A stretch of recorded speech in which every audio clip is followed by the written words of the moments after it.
My name is Conor Kelly, and I'm the Writing and Language Specialist at Ted Rogers School of Management. This is part one of my three-part series on the ethical and sensible uses of generative artificial intelligence for academic writing. In this video, I'm going to focus on the earliest stages of the writing process, brainstorming and research. For most academic writing assignments, the first step is narrowing your essay topic and conducting some initial research. From there, you can develop a research question or maybe a few research questions and conduct more focused research. Whether you're using AI or not, try to get out of the habit of starting with a thesis and cherry picking quotes from sources to prove your thesis. This is completely backwards and it's going to produce results with limited quality. I'll start with a quick overview of the learning skills that we develop through brainstorming and research. Then I'll talk about what to avoid when leveraging AI for these steps in the writing process. Finally, I'll go over some of the ethical and sensible ways to use AI at this stage. Before we do anything, it's important to note that any uses of Gen AI for coursework must comply with Policy 60, which is TMU's academic integrity policy. Potential breaches of Policy 60 include Section 3.7, presenting falsified or fabricated material, including research results. Section 5.5, submitting work created in whole or in part by artificial intelligence tools unless expressly permitted by the faculty or contract lecturer. And Section 5.6, submitting work that does not reasonably demonstrate your own knowledge, understanding, and performance. Based on this policy, any use of Gen AI that your instructor did not permit could be considered academic misconduct.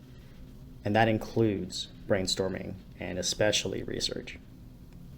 Remember that the purpose of most university writing assignments is to demonstrate your understanding of course content and practice a variety of important skills.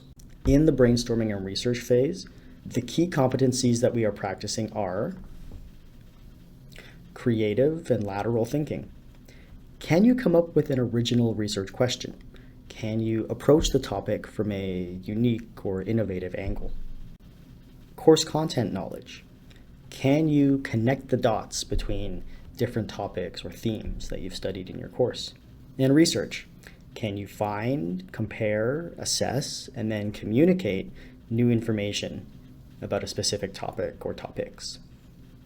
These skills are some of the crucial takeaways from your degree program at TRSM, and so we need to be careful that any uses of Gen AI supplement but do not replace these skills.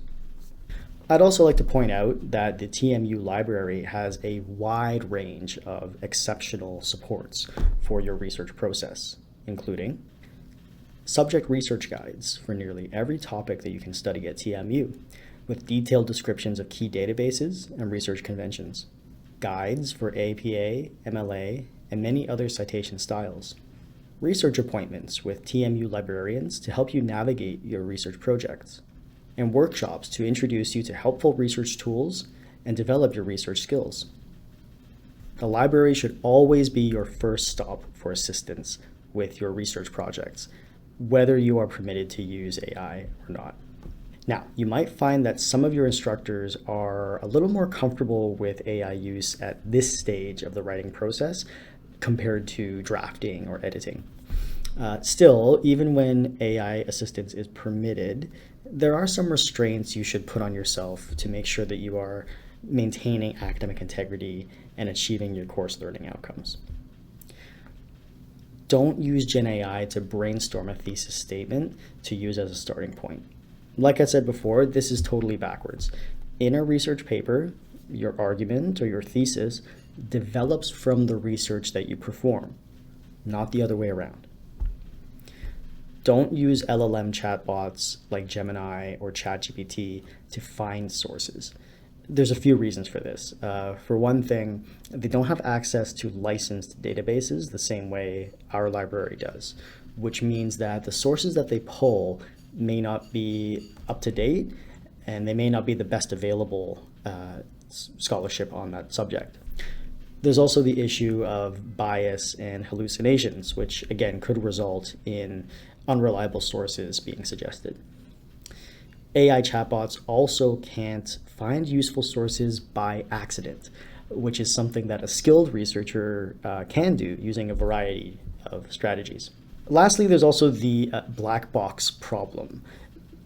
In other words, the decisions that AI chatbots make are not transparent. And even if we ask them to explain their process, we have no way of knowing if that's a genuine answer or just a performative answer that they're giving us to satisfy us. That being said, there are a few useful and responsible applications of these tools for the early stages of writing. Earlier, I suggested that you should not use AI to generate thesis statements for you. However, remember that your thesis statement is an answer to your research question. It's a conclusion that you arrive to after finding and analyzing a collection of evidence, right? Your research. Sometimes your instructor gives you research questions to start with, but sometimes you have to develop a research question based on a topic or based on a prompt. Generating or refining research questions is one very useful and ethical application of AI in the research process. Another great use of AI is generating keywords and keyword blocks to help with your database searches. Thorough research often involves a lot of trial and error with keyword searches and combinations, and AI can help reduce some of that burden. They might also be able to help you identify blind spots in your research. What are some of the related issues that you could explore? What are the counter arguments that you need to consider? As a rule of thumb, we should not be using these tools to completely pave the way for us, but more so to clear roadblocks in our brainstorming and research. Gen AI might work more quickly than you, but it can rarely work as carefully or as creatively as you can. As we've seen, Gen AI can be a powerful assistant for the early stages of the writing process when permitted. These early stages of writing can be messy and overwhelming, but when used responsibly and effectively, Gen AI can help ease some of that burden and get your paper started on the right foot. However, we need to be careful not to over-rely on these tools at the expense of thoroughness and integrity. Remember that you also have a wide range of free supports for writing and research here at TMU that can help you succeed in your courses and grow as scholars and professionals. That's all for now. In my next video, we'll look at the drafting stage of the writing process. I'm Conor Kelly, Writing and Language Specialist at Ted Rogers School of Management. Thanks for watching.